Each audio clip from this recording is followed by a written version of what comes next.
Hi everyone, welcome back to my channel. My name is Heather and today I am going to talk through all of the books that I read in the month of August. And it was a lot. Also, before I go any further, let me point out that today is blissfully cool, so I have all of my windows open, so please forgive any neighborhood noise that might creep in. So, I read an awful lot of books, the first of which was The Poison Thread by Laura Purcell. This is the story of two young women. The first is named Dorothy, who's a very well-off young woman in Victorian society, and the other is named Ruth, whose family has nothing. Ruth discovers that she has an incredible talent for embroidery. But whatever she embroiders, whatever garment she works on, the wearer feels whatever emotions that Ruth was feeling when she made it, but to a dangerous level.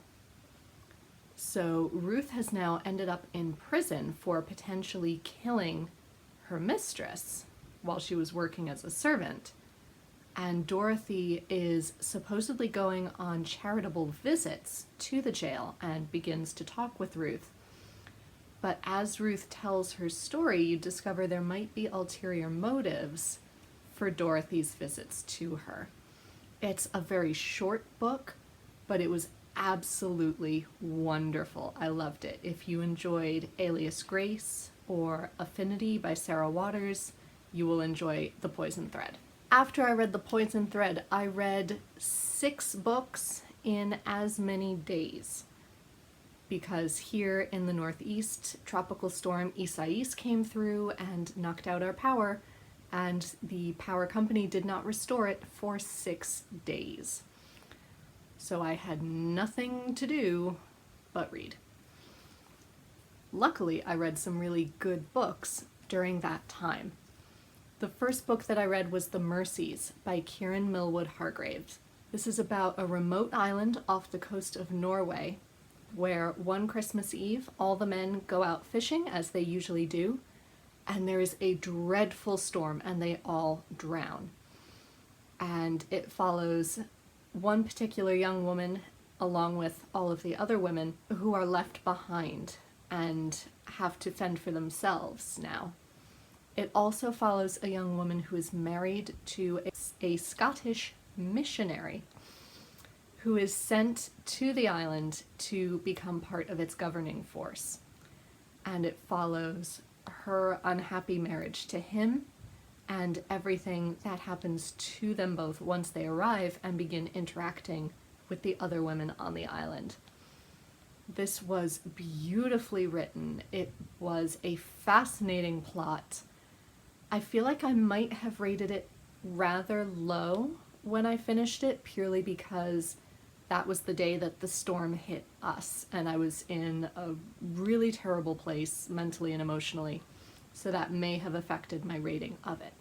Now looking back on it, I really enjoyed it and would highly recommend it. Next, I read The Bass Rock by Evie Wyld, which follows 3 different women in 3 different time periods, all within the area of the Bass Rock in Scotland. The first woman we meet is a contemporary young woman who's asked to house sit a house that she visited as a child while her family is trying to put it up for sale. And the people that she meets and the experiences that she goes through while doing that. The second woman is in the 1950s, who has married a widower and is taking care of his 2 children, and it follows her in their marriage as they have moved to this small town in Scotland. And the third follows a young boy whose family takes in a young girl who is suspected of being a witch by the town in the 1700s. As not only is each section beautifully written, Evie Wyld is a fantastic writer, but you slowly begin to discover that each of the stories are linked and connected in some way. And it was absolutely wonderful. I really loved it. Next, for something light and fun, especially as I was trying to go to sleep, I finished Girls to the Rescue, book number 1 by Bruce Lenski. This is a book that I remember reading as a child, but I didn't necessarily remember all the stories in it, so I tracked down a copy. It was so sweet and so lovely. I am so glad that I had this book and lots of other books like it when I was a child. They were never things that I specifically sought out, but I really enjoyed them, and looking back, I'm so glad I did.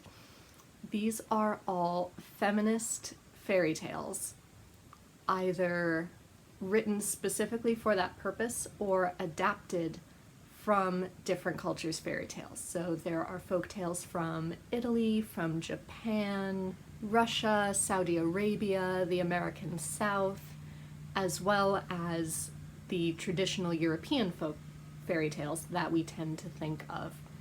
My particular favorite is The Fairy Godmother's Assistant, in which a young girl is the fairy godmother's assistant, and the fairy godmother goes away on vacation, and this young girl is left to try and solve the kingdom's problems as the king and princes and Cinderella show up on her doorstep, desperate for her to wave a magic wand and fix everything. I loved the way that story ended, and all of these stories have young girls at the center who are strong and smart and just perfect role models without hitting you over the head with it. I would highly recommend this book, and it's part of a multi-book series by now, so perhaps check out the rest of the books as well if you have young girls in your life. The next book I read was Half of a Yellow Sun by Chimamanda Ngozi Adichie, and this book follows two sisters and their friends and family in the 1960s during the Nigerian Revolution. I knew nothing about the Nigerian Revolution, and I know a little bit more now. I still feel like I need a lot more background information to really understand why things happened the way they did. But then again, African history is incredibly complicated because colonization, so that would take an awful lot of time. So I don't expect to have all of the details under my belt going into one of her books. It was beautifully written. It was very hard-hitting, which it absolutely should have been.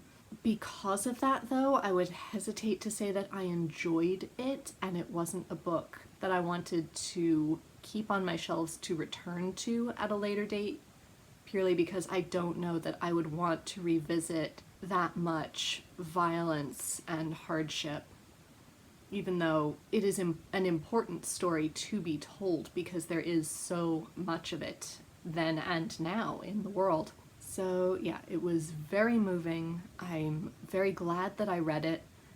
I found it slightly hard to follow in that it took me until halfway through the book to realize that we were switching between two different time periods. I'm not sure if that was just because I was reading it quickly and didn't notice the cues, or because that wasn't communicated very well. But that is a minor quibble. It is an absolutely worthwhile read. Next up, I picked up Lair of Dreams by Libba Bray, thinking that it would tide me over, being several hundred pages. But no, I still ripped through this very quickly, as one can with all of Libba Bray's work. That's not to say that there isn't merit to them, though. This is the second book in the Diviners series, so I can't tell you too much about the plot because that would spoil things for book number 1. But we follow Evie, who is a diviner, which means many different things for many different people, but for her, it means that if she holds a personal object of someone's, she can divine things about that person simply by touching that object. So in book 2, we follow Evie and more diviners in New York City, a diverse group of teens who each have their own talents, as New York once again faces a supernatural and evil threat. It was very enjoyable. I love reading about New York City in the 20s, and Libba Bray's plots are always really gripping. After that, though, I wanted something a little bit sweeter and milder, because Libba Bray's plots are both gripping and terrifying at times. So I picked up Anne's House of Dreams, which is book number 5 in the Anne of Green Gables series. At first, I thought that this particular bind-up of book 3 and book 5 was just a really strange and terrible choice on the part of the publishers. But Emma at Drinking by My Shelf, which I will link down below, just did a 24-hour readathon where she read all of the Anne of Green Gables series in 24 hours. And she found out that book number 4, Anne of Windy Poplars, which chronologically falls between these two books, was in fact written much later by L.M. Montgomery to fill in the time between book number 3 and book number 5. So technically speaking, you could read both of these books back to back, which I found interesting. But I'm still going to read them in chronological order of Anne's life because I'm a stickler for rules. In book number 5, we follow Anne as a married woman and her life moving to a new town and getting to know a whole new cast of characters there. It was very sweet, very charming, as all of L.M. Montgomery's books are. And yeah, that's about all I can say. I enjoyed it, it was sweet, it was lovely. I'm looking forward to continuing on with the other 3 books that I have left. Next, I read A Very British Murder by Lucy Worsley. This is non-fiction in which the brilliant historian Lucy Worsley looks at murder and the public's fascination with murder from the late 18th and early 19th century through to the mid-20th century. And she investigates both fascinations with news stories of murders that became essentially viral sensations to the rise of detective fiction. I enjoyed this book. It was well written, as Lucy Worsley's work always is, and it brought up some really interesting points, which I enjoyed. My quibble with it, though, came later on when she started to discuss detective fiction, and that was the part I was really looking forward to, being a bookish person and an English major myself. But the way she discussed books completely ruined major plot twists for a variety of popular novels, which I found out the hard way after having the ending of The Moonstone by Wilkie Collins spoiled for me in the first chapter on detective fiction.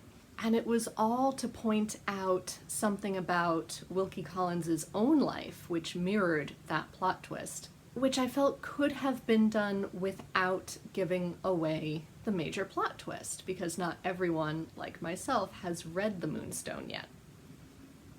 Because of that, I didn't read the next 2 chapters either, because they featured authors who I'm still hoping to read in the future, and I didn't want to encounter any spoilers for their work either. So that is my only quibble, though. If you have extensively read detective fiction, however, and you don't mind a spoiler, definitely go ahead and read this, and keep it in mind for the future when perhaps you've read a bit more detective fiction and are ready to tuck in. Next, I read Lady Chatterley's Lover by D.H. Lawrence, and I have to admit I struggled with this one.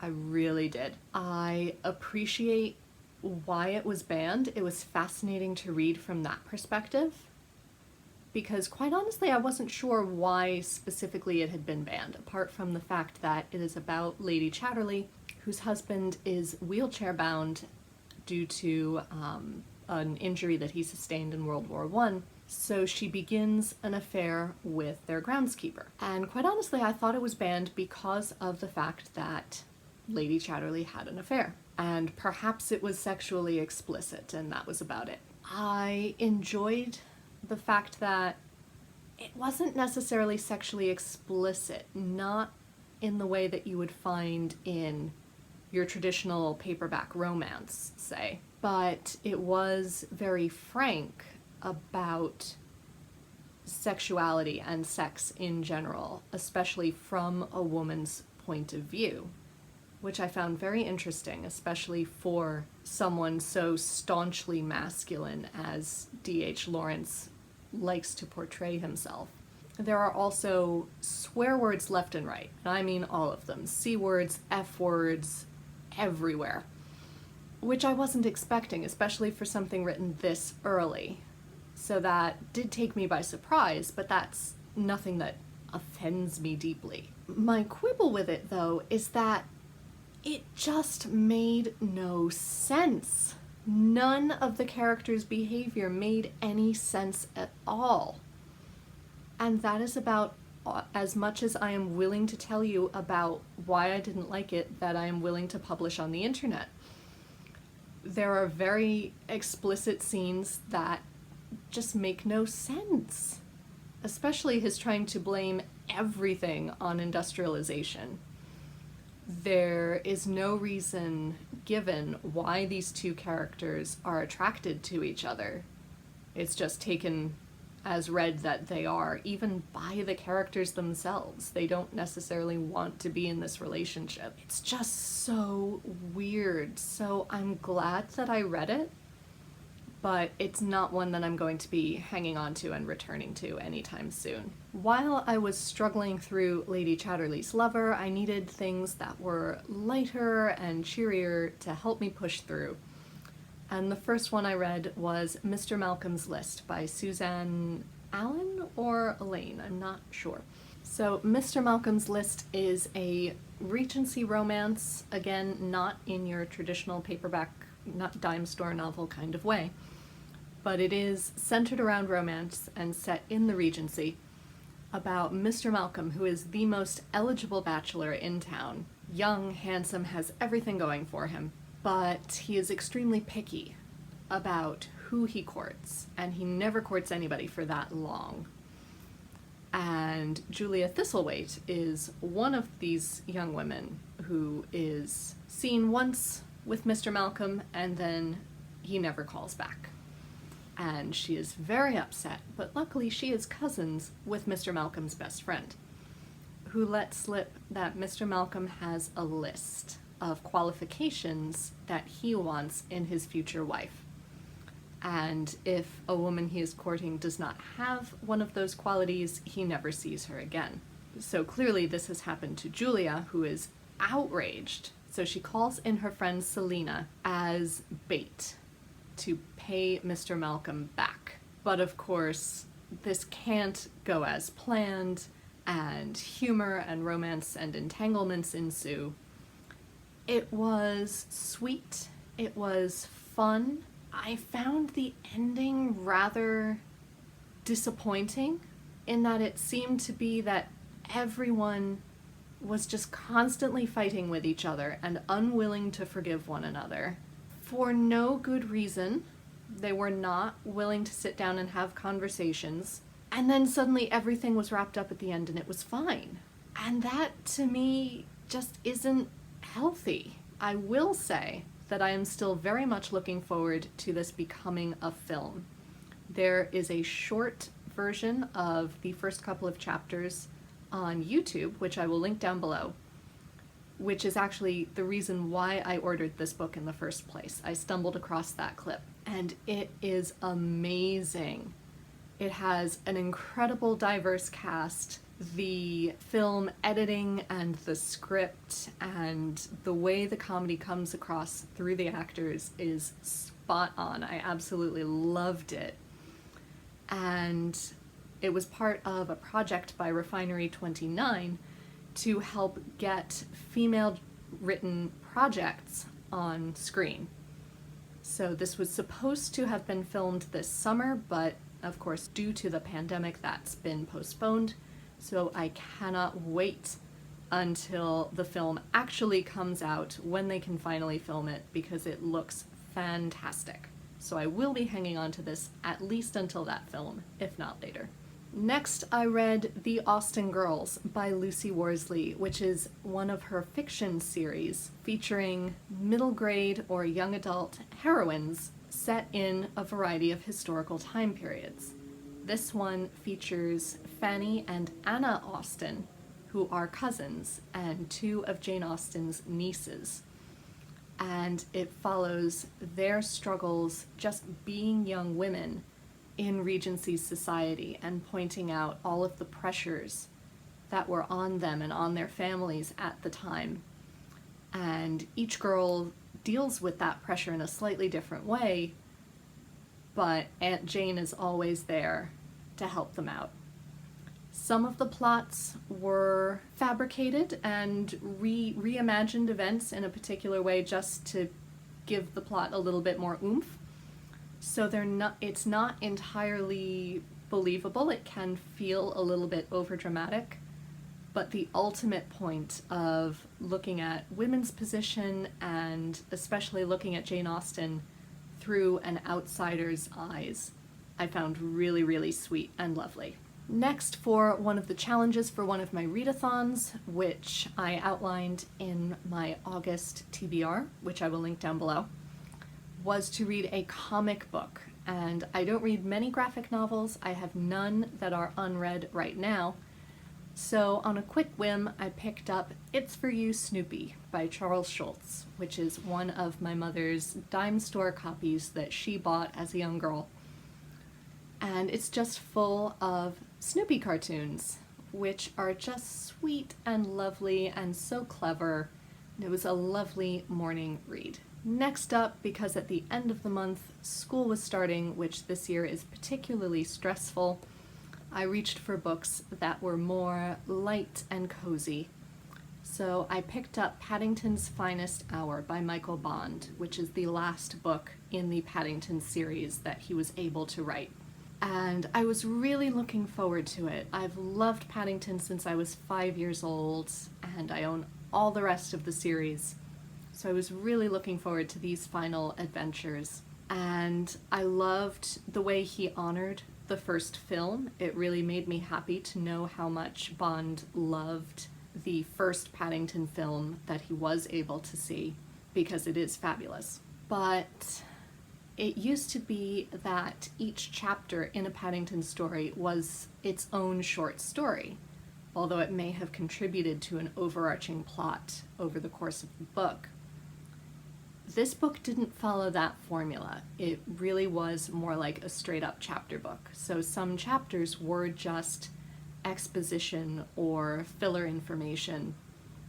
So I'd get to the end of a chapter and be waiting for that punchline, and it would never arrive, which was disappointing, as well as the way that other people react to Paddington incorporated a lot of the prejudices that we're seeing rise to the fore more and more these days, which are never really resolved, especially in one particular story where Paddington has a very suspicious and unpleasant run-in with the police for no reason. It's purely prejudice on the part of the policeman, and that is never dealt with or resolved to my satisfaction. And that just made me deeply sad and uncomfortable. There are lovely moments in this, however, as well, where the Brown family reminisce about other adventures that Paddington has had in the earlier books, and I'm glad that I own it to own the complete Paddington series, and I'm still looking forward to exploring them with small children in my life one day. But overall, it wasn't my favorite book in the series. Next up, I read The Code of the Woosters by P.G. Wodehouse, which is the 7th book in the Jeeves and Wooster series. And this series is all about Bertie Wooster, who's a young man living in London in the 1920s. He's rich, he doesn't need a job, so he's gadding about with all of his friends, having a lovely time. But he's always getting himself into various scrapes. Either he doesn't communicate well and he ends up engaging himself to women accidentally, or he tries to be a good person and help out a relative or a friend and gets himself into the most awful scrapes. But his butler Jeeves, who is incredibly intelligent, always manages to find a way out for Bertie. This encompassed several of my favorite stories of Jeeves and Wooster. I watched the television series from the 1990s when I was a child and absolutely loved it. That's the beautiful thing about P.G. Wodehouse, is that he's incredibly funny and incredibly smart, but he's perfectly appropriate for all ages. In this book, Bertie has to try and steal a silver cow creamer for his uncle. He has to try and help his friend Gussie Fink-Knottle marry Madeline Bassett so that Madeline Bassett doesn't marry Bertie himself. He has to try and convince Madeline's father to give his friend Stiffy's fiancé a living so that they can get married, and avoid the foolish dictator Spode. Yes, Spode is a dictator who's trying to act like various fascist dictators that were on the rise at the time, but here he is not at all malicious. Wodehouse takes every opportunity to point out how ridiculous Spode is and how ridiculous any of his followers are, and does everything to deflate that image, which I think is really lovely, and it should be done. So this was a lovely, light, fun read. Highly recommend the whole series. And lastly, I am currently working my way through Beloved by Toni Morrison. This is a book about former slaves who are now living in Ohio post-slavery, but only by about 20 years or so. And it follows one woman in particular who escaped slavery with several of her children, one of whom did not make it and is only known as Beloved. And it's supposed to be a metaphor of how, even though slavery officially ended, these people were still enslaved in a variety of other ways, both legal, societal, emotional, economic, and I have to admit I'm struggling with it. The premise, it sounds incredible. I want to love it so much. It has so many fascinating points to make. And Toni Morrison is a wonderful writer. Her technique in The Bluest Eye was incredible. I'm just finding it really hard to follow. It's hard to know who is speaking when. It's hard to know which time period we're in, because she switches back and forth between enslavement, the escape, and post-slavery, with very few markers to clue you in as to the transition. So I'm finding it really, really difficult. So I may put it to the side and come back to it in the future. Let me know down below, have you made it all the way through? Do you think it's worth it for me to plug my way through it? Does it get better and easier to follow? Or should I just put it to the side because life's too short? Let me know in the comments down below. So that is it. Those are the 14 and a half books that I read in the month of August. I anticipate that September will be a bit of a slower month, as I will be starting to teach again, so I will have less time to read during the day than I did this summer. But I can't wait to tell you about what I'm planning to read in September and what I have actually read by the end of the month. Let me know down below, have you read and loved any of these books? Have I inspired you to read any of them? Let's just talk down below. I love interacting with you in the comments. Until next time, be safe, be well, and happy reading. Bye everyone.